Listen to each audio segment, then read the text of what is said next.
Okay, good morning to all of you. Let me ask you again, am I audible and my screen PPT is visible to you all? Okay.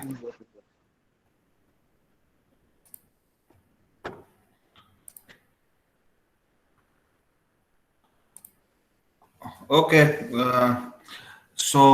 Welcome all in the third session of database management system.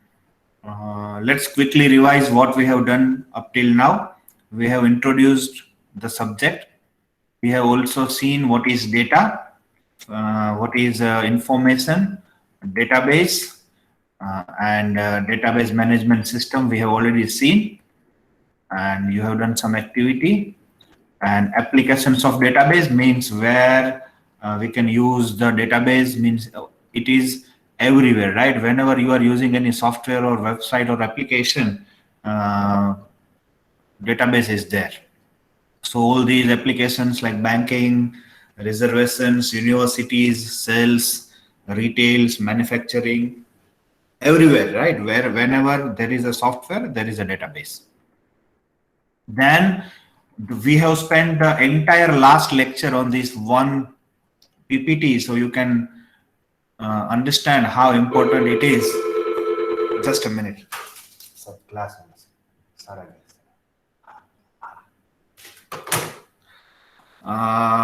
We have understood each and every terminology. So I need to ask you, and I need to know whether you all have understood these or not, right? Because this is very important, and we will be using these in our entire uh, subject. So first, we have seen the problem with the file, right? We were discussing why we need DBMS or what are the limitations of file processing system, so that we came with as a solution as a DBMS. So first was data redundancy and inconsistency. So quick replies quickly. What is data redundancy? Fast. What is data redundancy?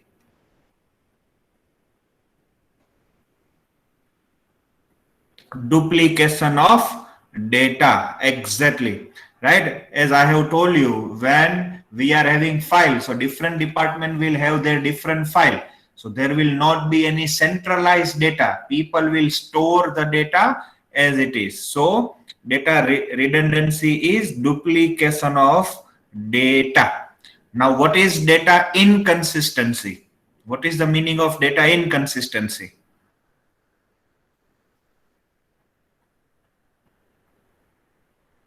Multiple copy of same data, exactly. For example, we have taken the example of our university. For example, your details will be with account section, a student section, department, library. For example, everyone are storing your detail, student detail. Now consider you have changed your mobile number. So, for example, Krunal Vagelan, mobile number is this. Now I have changed my mobile number and I will go to only student section, that my mobile number is changed. So what student section people will do? Student section people will change the mobile number in his file. But at rest of the place, your old mobile number will be there. So at some place, your one mobile number, at some place, your other mobile number. So these leads to multiple copies of same data. This is data inconsistency. Next, difficulty in accessing the data. Why it is difficult to access the data while data is in file? What is the difficulty?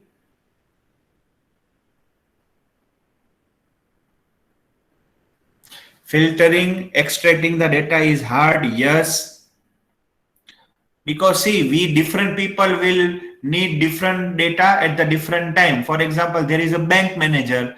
Bank manager first I want the list of customer who is having balance less than 1 lakh rupee. So if it is a file, it is difficult to extract such data from the file. So what it will do, it will tell programmer to write a small program to extract this. Now after that, bank manager I want the customer list who is having less than 1 lakh and who have done transaction of more than 10,000 rupees in last month. So our requirement will keep changing. So it is not possible to write new program for new requirement every time. So this is difficulty in accessing the data. Next, data isolation. What is data isolation?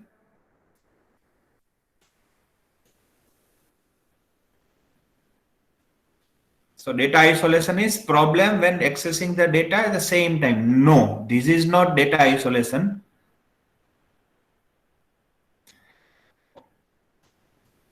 Isolation means different people are storing different data in different format. For example, I will, as a department, I will store the data in Word file. Student section will store data in Excel file, and file type and format also. First, I will store the data first name and last name. For example, Krunal Waghela. Student section will store the data Waghela Krunal, first surname then name.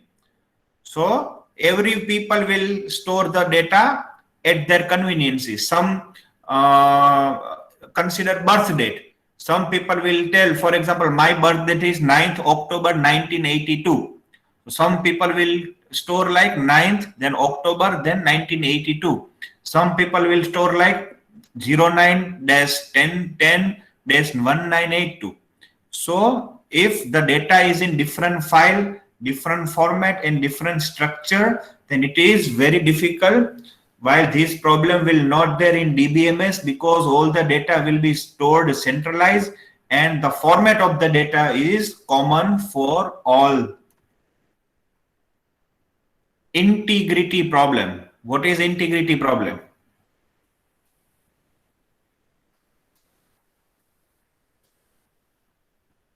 Accuracy and consistency of data. Data must follow the rule. Exactly. Right? All your answers are right. Because see, when why we are making the database, we are making the database to perform some transactions. Now, when we are making the transaction, we need to make sure the data should be in consistent state. Consistent mean perfect. There should not be any error in the data. If data is not consistent, we will call it as inconsistency. For example, what bank, one of the rule is account balance should not be less than zero. So if your account is having balance of 5,000 and if you are making transaction of 6,000, system should not allow you, because you are having only 5,000 in your account and you are making transaction of 6,000, right? Second example, if you are booking a train ticket, then for example, available tickets are 10. So that means you can maximum book 10 tickets. You cannot book 11 tickets because the ticket number of available seats never less than 0. So all these are rule, or in DBMS, we will call these rules as a constraint. So all the constraints, the rules should be followed by the DBMS, and this will not be possible in case of file. We need some database management system. Atomicity problem. What is atomicity problem?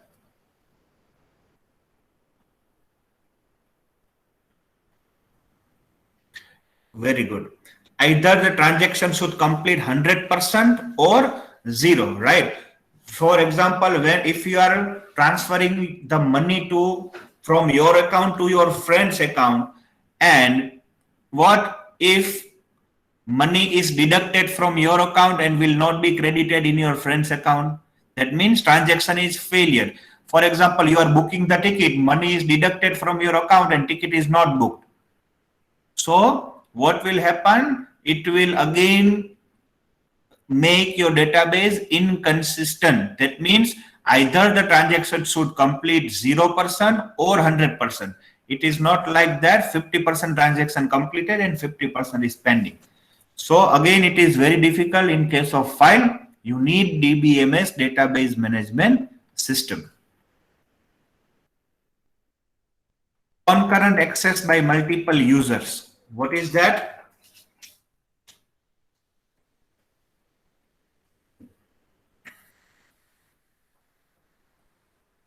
Same data is shared by multiple user.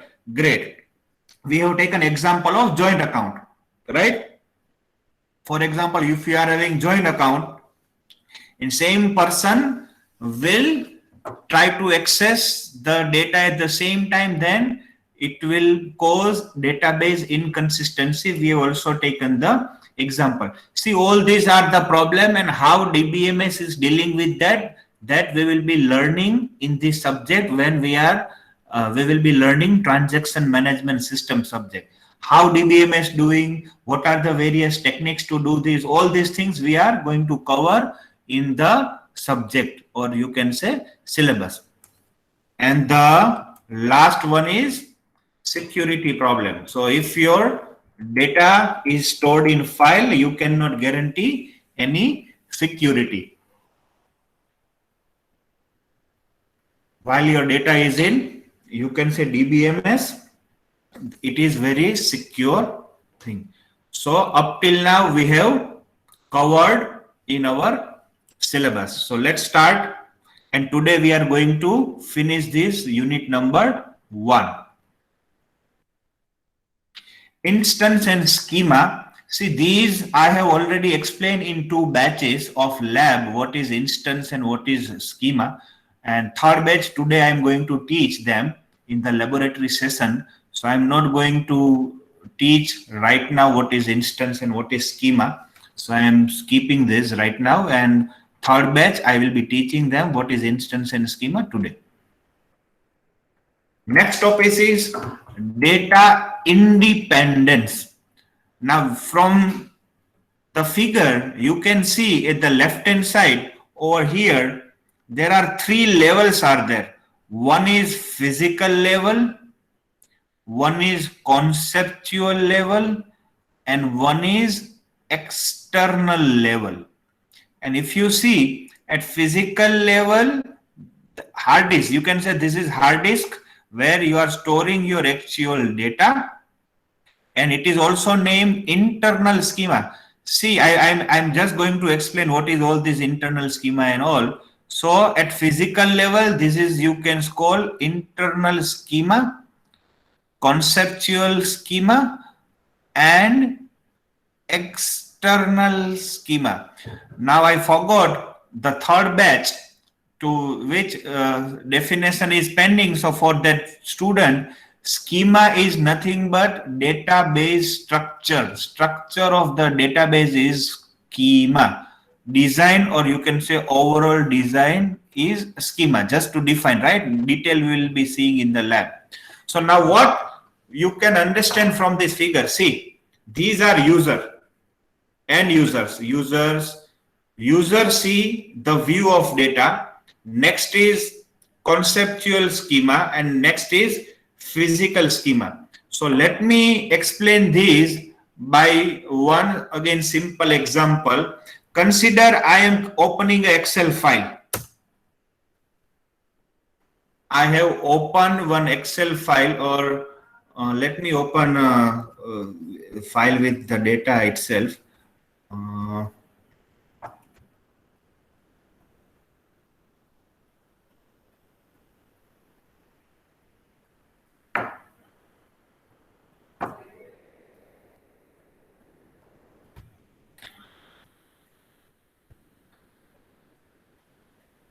The Excel file visible or not? I have shared. No, sir, it's blank. It's not yet, sir. It's not visible. Okay, let me change the setting. Let me change the setting.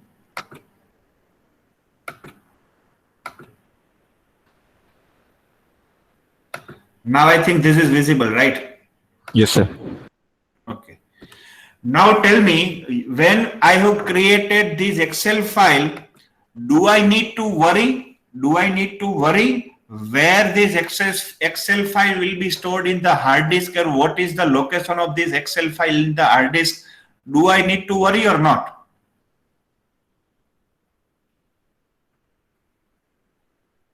No, right? No, I will never worry where whenever I am creating any file, any data, anything, whether it is image, whatever it is, I will never worry where this file is going to be stored. It is the job of operating system to decide and where to store and what to do and how to access. So as a, for example, I am a database creator, I am a database designer, and I am designing a database, right? So as a database designer, I will never worry where to store my file and how it is going to be stored in the hard disk, at which location it is going to be stored in the hard disk. No, I will never worry. Right? So right now this file, you don't know what is the location of this file and not. So let me go to the PPT again. So see, this is your hard disk, and this is next level, means the database designer or database creator. So database creator don't know where your data is going to stored, whether here, here, or here. Getting my point? So you don't know your data is going to store here, here, or here. Any doubt up till now? So as a database designer, you don't know that where your data is going to store. So here in our case, the conceptual level is nothing but the database designer who is designing the data. So designer task is to just design the data without worrying where the data will get stored. So up till now, any query? Understood? Everyone? Okay. So now let me show you something, or sorry, let me ask you something. Whenever you want to check your attendance, you can check your attendance in our portal. In the Marwari University portal, you can check your attendance, you can check your result, you are able to check everything, right? Your personal details, your attendance, your result, everything you are going to, means you are getting. What do you mean? We are having only your detail or everyone's detail? In our portal, we are having your detail or everyone's detail? Everyone's detail, right? But as a user, you can only check your detail. So as a user, you can only check your detail. You cannot see the detail of other student. You can, like me, for example, as a Krunal, I can only see my lectures. I can only see my student. I can only put my attendance. What is it doesn't mean that other lectures are not there, right? So let me get back to the PP.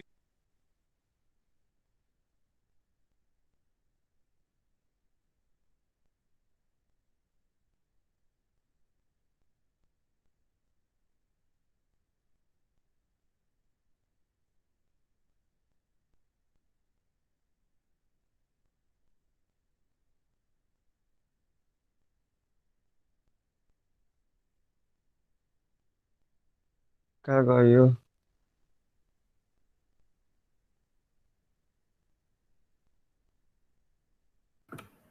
So I'm sorry, I left by mistake. Let me share my screen again.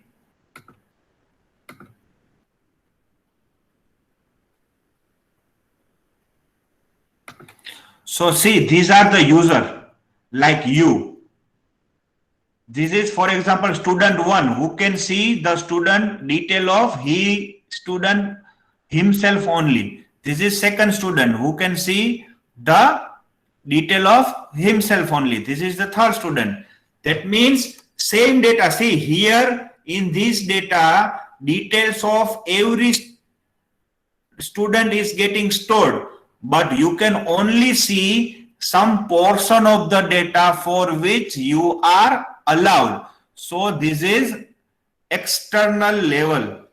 So physical level, where the data is stored actually physically. Conceptual level, where you are a database designer and you are creating the database. And the end user level, where you can view the data. For same data you can have multiple views, right? So this is called data independence at any level. For example, external level is not worrying about this. Conceptual level is not worrying about this below level, and physical level is not worrying about this. So this is called data independent. Same Excel. See, right now you are seeing all the student list of 112 student of TC3, TT1, TD1. Now same data, if I want to filter, I want only student list of TC3. So I can only see TC3 list. What? So is it meaning that database is not having list of TS1 or TT1? No, list is there, but I am only viewing some part of data. Now consider I want to see only student of A batch. So I'm again putting the filter. I can only see student of A batch. So does it mean rest of the data is not there? It is there, but I cannot visible. I should not worry what is my below level. My role is to just view the data.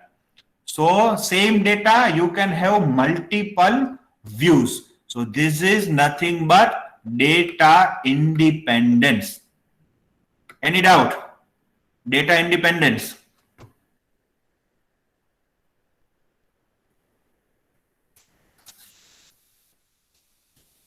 I hope I am getting replies from 3, 4, 5 repeated students. I think every other students are also attending the lecture without sleeping. Great. So data independence. Sorry, sir, it is difficult to understand your English. So my English, what? Why? What is space or pronunciation? The same problem happen with every other student?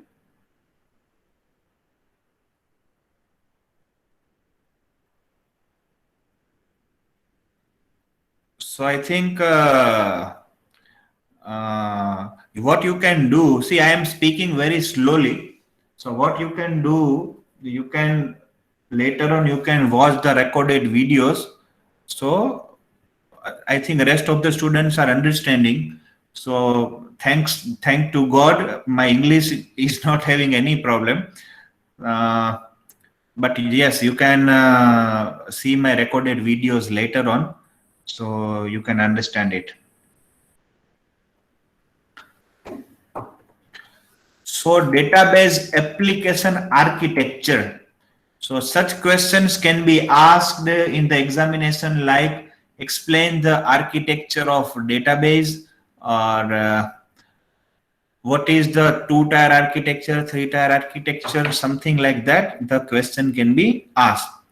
So first, architecture, how you can create an architecture of a database management system. So there are 2 types of architecture which are possible for DBMS. One is 2-tier architecture. Second one is 3-tier architecture. Now first we will understand what is 2-tier architecture. Then we will understand what is 3-tier architecture, and then we will understand the difference between 2-tier and 3-tier architecture, right? So as from the figure, the diagram on your screen, you can see right hand side is the data source. You can say where actual data is stored, right? It may be in the hard disk or external drive or server, whatever it is. And left hand side is the application, client application. So you can see nothing in between.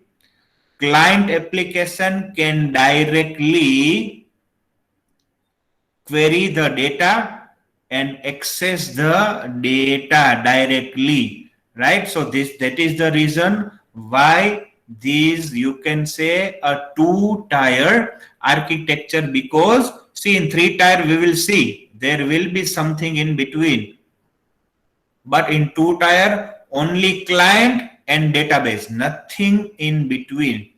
In Apex, whatever you are doing, it is two-tier architecture, right? Directly you are querying to the database. Let's show some theory.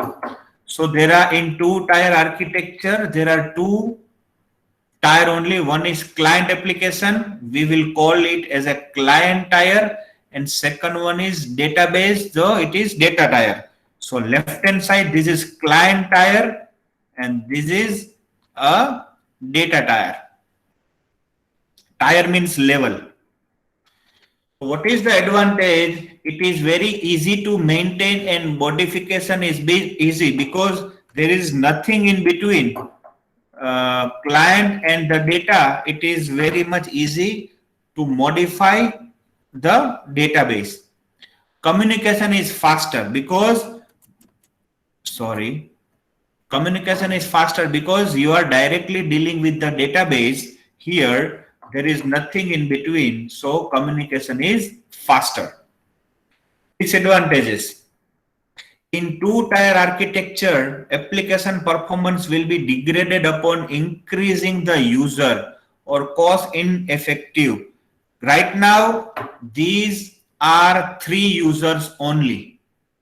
But consider these if there are 3,000 users or 3 million users or 3 billion users. So same huge amount of user, if they access the database directly, then definitely performance of the application will get decreased because simultaneously millions and millions of the users are accessing the database directly. Now, what is the solution? Consider I am a head of the department and I am flooded with my work. I am very much flooded. People, too many students, too many professors, directors, university, everyone are giving me some work. I am getting work from directly from the student, directly from the authorities, directly. I am flooded with the work. So what is the solution for me? I should keep some assistant, or there should be some assistant between me and student. For example, student should not come to me directly. Student first should meet my assistant, and then my assistant will contact me, and some of the work of my, for example, student wants some letter. So student need not to come to me. Student directly can meet my assistant and my assistant can issue the letter. So what is the benefit? My some work burden is reduced. So here I am the database, student is the client application, and my assistant is a middle tier. So this is the thing. Now this is a 3-tier architecture. So you can see here between client and data source, there is some application server, which is nothing but a middle tier or middleware, or you can say which works as a assistant of these. Consider, let me give you, see, smaller application is okay. Consider a bank. Bank is having 1 million of customer, 1 million. And for example, bank have decided to give 1% bonus to each of its customer. For example, whenever customer is having, bank will give 1% bonus on the last date of month, right? So what this database needs to do, they need to calculate 1% of each account, all the 1 million account, and then the balance needs to be added. So see, this is a time consuming. So whenever this client will fire, from example, this is manager's computer. it will fire the query, give or increase 1% balance to each and every. So rather than calculating these, what these will do, this assistant or application tier will process these, it will do the calculation, and whatever the updated balance is there, it will be updated by database. Now let me give you one more example. For example, due to this COVID situation, university have decided 5% increase in your marks. 5% increase in your marks. So now Marwari is having 6,000-7,000 students. So rather than doing at the database level, what we will do, this application tier will do, it will increase these, all the processing will be done over here, and then the updated data will be stored over here. So it is nothing but the assistant. And if it will check by doing this, the consistency of database will be affected or database will not be consistent, it will directly reply to the client that this is not possible. Because for example, when you are trying to book the ticket, if seats are not available, then directly it will reply to the client. So it is nothing but, you can say, a middleware which works between data source and client application. So you can see client layer, business layer, and the data layer. So all the business logic will get executed over here. At client and data layer we have already seen.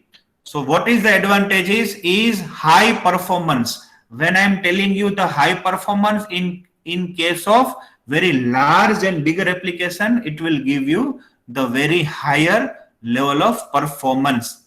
Improve the data integrity, as I told you, right? It is the assistant who works in between client and data, so it will improve the integrity of the data. Security. Now see, client are not directly dealing with the database. Client is dealing with the application server. So you are not dealing directly with the boss. You are dealing with some middleware. So improved security. And in 3-tier architecture, application performance is good, right? Because now you are not dealing directly with the database. Whenever these application server needs some data, application server will contact the data, fetch the data, and again update the data, right? So whenever it will not need the data, the database will get free, so they can, you can say, entertain the other request. So obviously performance will be good. One disadvantage is it will increase the effort, increase the complexity and effort. Obviously, it is not easy like we are talking right now, right? To develop these application or middle tier, it is some complex task. You will be learning this in your higher semesters when you are learning advanced programming languages, how to create 3-tier architecture application and all. So right now, if you don't understood, it's fine, but you just need to remember in 2-tier architecture, clients can directly deals with the database. They can directly access the database. Advantages, it is easy to maintain and modify. Communication is faster. But the disadvantage is it is cost effective. And if more number of clients are there, the performance will get degraded. While in 3-tier, there is a middle tier application server between client and you can say database who works as an assistant or business logic layer. Advantage is performance and integrity will get improved. Security also will get improved. But the disadvantage is it will increase little bit complexity. So this is 2-tier and 3-tier architectures. This is same, so I am not going to read. This is same but different representation. Now regarding language, so 2 batches have already undergone the lab. 1 batch I am going to teach them today. So whenever you are querying a database, you are making the database, you are inserting the data, you are deleting the data, right? So database languages are classified. Generally, it is in three categories, but right now we will be speaking two. One is DDL, data definition language. Now, the term itself, you can understand definition means defining. So, two batches have already created the table, right? So, your create table is nothing but data definition language. The definition is written specification notation for defining the database schema. Whenever you are creating the database with help of create table command, that is data definition language, where you are defining the database, you are creating a database. Second, DML, data manipulation language. Now again, from the name you can understand manipulation, that means changing. Language for accessing and manipulating the data organized by appropriate data model. So whenever you are modifying or accessing the database, that means you are inserting something, you are updating something, you are deleting something, or just you are accessing something to view, that is data manipulation language, or you can say DML. So DML is also known as query language. In the subsequent laboratories, we will see we are firing many queries to do all these tasks. Now, if you classify DML, it can be classified into the two categories. One is procedural, second one is declarative or non-procedural. Now, what is the difference? Procedural DML means user specify what data is required and how to get this data. In the lab, again, I will tell you, for example, if you want something from the table, you just write select star from account. So it will give you every details of the account table.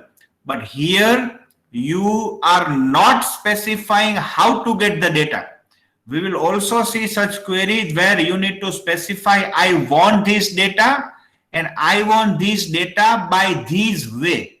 So if it is like that, I want this data and I want this data by this way, then it is procedural. That means you need to also specify procedure to get the data.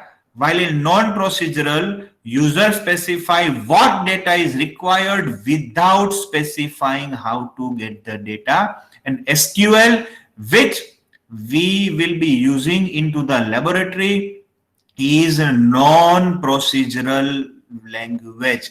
Means we will not specify how to get the data, we just specify what we want. That's it. Now it is the task of SQL to get the see. This is something like if I tell to the student,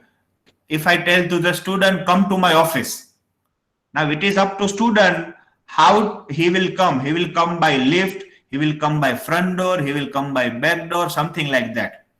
And so this is non-procedural. Now if I tell to the student, come to my office, first you come to front door, then you take right turn, then you take the stairs, and then you come to my office. That means I am telling the student, you come and how to come. So this is a procedural language. So data definition language, we will create the database, and data manipulation language, we will update the database. Up till now, any doubt? Anything, anyone?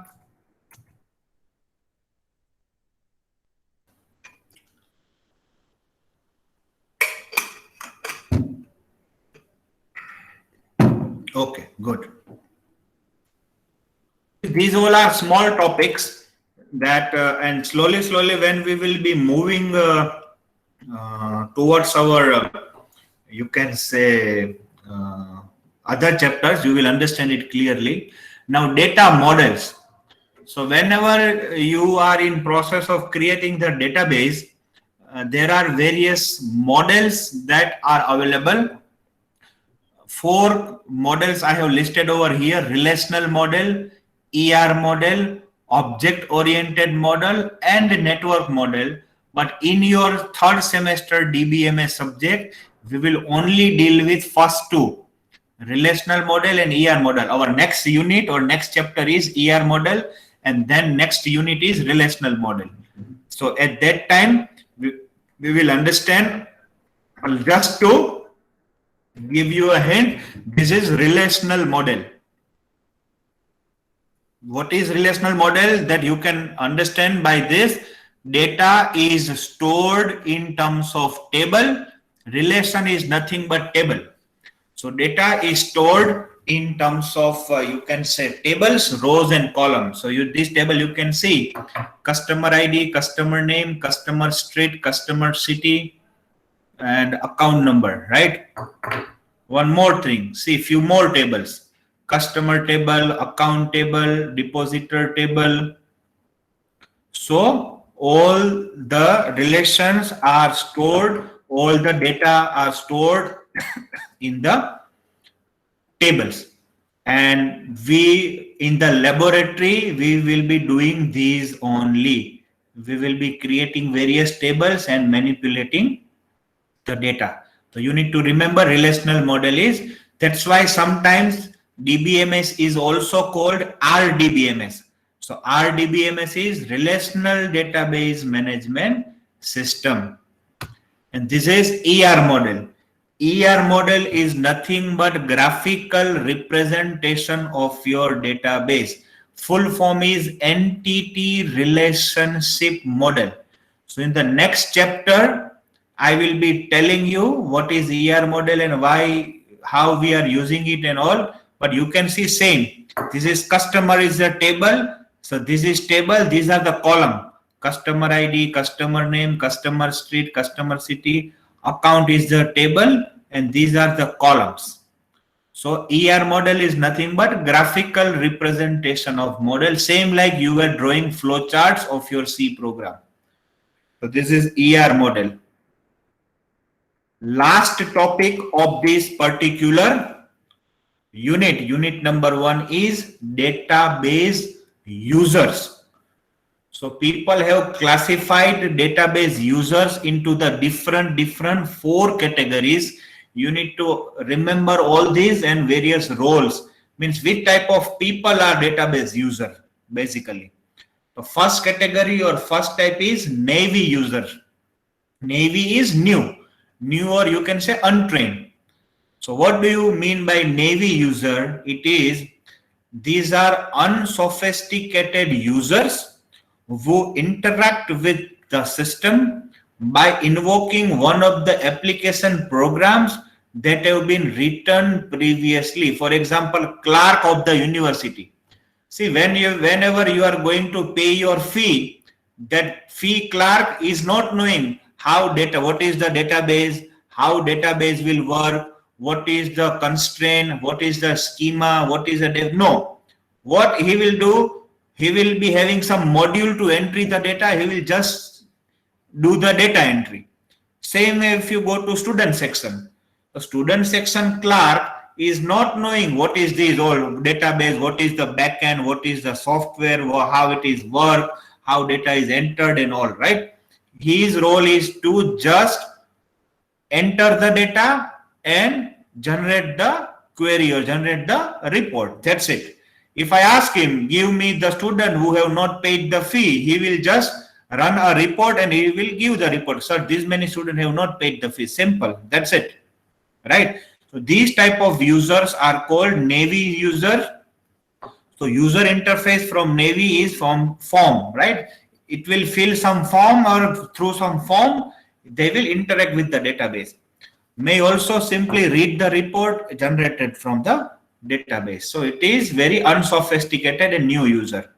Second one is application programmers, like programmer, like you people, you will be a future programmer.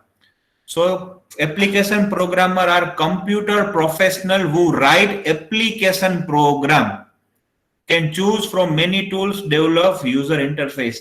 So these are the programmers. See, whenever you are making any program, whenever you are making any software or application, as I told you, you need the database.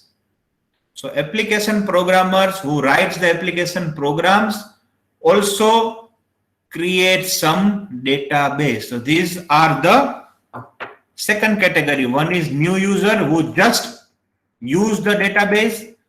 Second, application programmer, whenever they are making some software or program, they make some database. Third one is sophisticated user. See, all these, there is a, you can say, a very small or minor difference between all this. Now, what is the sophisticated user? Interact with the system without writing the programs. Now, what is this? Form their request either using database query language or by tools such as data analysis software. Analysts who submit the query to export the data and the database falls in this category. See, these are, you can say, a specialist database admin, database user, specialist, whose task is just to deal with database. They don't write any program, they don't know anything, but these are the users who directly fire the query and directly interact with the database. Now, what is the difference here between application programmer and the sophisticated user? Programmer will also write the program and the database, but here sophisticated user are not going to write any program. They are directly dealing with the database. See, for any organization, big organization, people will keep, or organization or company will keep some people who are directly dealing with the database without writing any program. So first one is Navy, new user, application programmer, sophisticated user, and the last, specialized user. Specialized users who write specialized database application that do not fit into the traditional data processing framework. See, all we are using, what we are using, like a traditional relational database, what we are doing, we are writing a small query, we are generally dealing with the textual data and all. But among these applications, there are specialized applications like CAD, knowledge database, expert system, artificial intelligence, such type of complex database where you want to store and retrieve graphics, audio, video, some map, everything, means non-textual data. So all these kind of application, there are specialized users who deals with this special kind of data. So again, I'm repeating: Navy users, new user, application programmer who are a software developer, who are little bit dealing with the database, sophisticated user, specialized database experts, and they are dealing with the, you can say, a database, and specialized users who are dealing with a non-traditional, non-textual database with graphics and audio and all this data. And boss of this, database administrator. See, in your exam, this kind of question can be asked. Left hand side, there is a role. Right hand side, you need to ask whether it is a Navy user, whether it is a specialized user or sophisticated user, something like that. Now, database administrator, every company where you are having a huge database, there is a database administrator. So what is the role and responsibility of DBA? You need to remember all this thing. DBA is having central control of both data and programs to access. That means he is the boss of DBMS. For example, Marwari, in Marwari, we are having IT team. We are having a database administrator whose role is to having control on this data. So what is their role? Schema definition. That means database administrator need to define the database. Consider now we will open a new college. For example, from next year we will start nursing college, nursing. So it is the role of database administrator to create all these table where we will call the data of nursing, what are the transaction, all these things. Man, that means whenever you want to create new in your database, it is the role of DBA. Storage structure and access method, how you are going to store your data, how you are going to access your data. Again, it is defined by database administrator. Schema and physical organization modification, how your data is going to store physically, in which hard disk, which level you are going to store your data. Again, it is the task of DBA. Granting and authorization of data access, right? It is very important. Every user should not be having every rights. For example, I can only see my salary. I cannot see the salary of other employee. You can only see your attendance, your fee detail, your result. So it is nothing but granting and authorization of data access. Who can access what data? It is the task of DBA. So the authorization information kept in a special system. Say I'm skipping this because you will be seeing it practically in the lab. But you just need to remember who can access what is decided by DBA. Apart from this, some routine maintenance tasks needs to be done by DBA. Number one, periodically backup the database. Backup is very important. You in your laptop also you are taking backup, because someday if your hard disk is crashed, your laptop is crashed, your data is safe. So what we are doing, we all are keeping our data in the drive or cloud. So database administrator periodically backing up the database either on tapes or on remote servers to prevent the loss of data in case of disaster or flood. Number one. Number two, ensuring the enough free disk space is available for the normal operation and upgrading disk space as required. So this is the second. Database administrator needs to make sure enough space is available. See, I am talking about a huge, large organization where millions and millions of transactions are happening daily. So all will occupy the space. So database administrator need to ensure your disk is free. And if it is not, they need to upgrade the disk. Monitoring the jobs running on the database and ensuring that performance is not degraded by very expensive tasks. This is, say, some user will submit huge task. For example, there is some user who want to see entire database. If he is having rights, I want to see address of all the user. And if organization is having millions of user, so when it is firing the query, so it is also database will also need some time to process such request. So database administrator need to make sure, because of such long query which needs time, other requests should not get disturbed. So this is all, these are the roles of database administrator. So I think this is nothing to explain much over here. You just can read the roles and responsibility of all this and plus database administrator. So this was the first unit, basic unit of your you can say syllabus. Anything?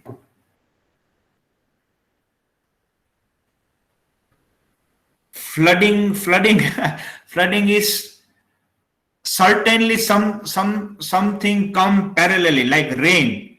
If rain is coming and lots of water will come, certainly this is flooding. So hope this is clear. See, next week I will be taking a small test on the Google form of unit 1, so I can also understand what you have understood or not. Next, you be prepared. So I have also created a Google Classroom. I will also uploading book in the Google Classroom, so you can start reading soft copy of book. I will be uploading. Anything apart from this? I think you must be hungry. So I'll not waste time in taking the attendance. You can type your enrollment number here and then you can go. Excuse me, sir. Yeah. From Google test, you will ask question from the same PPT. PPT is for teachers. For student, I think you should not refer the PPT. You should refer the book. And whatever I have covered, I have covered. Sir, how can we get book in this lockdown, sir? Hmm? So for the exam, we need some sort of Yeah, that's fine. PPT I to will read from upload the that. book. I will upload the book. Okay, sir. You can refer that book. I will upload the soft. Sir, from that book, the question will come, right? Hmm. Okay, sir.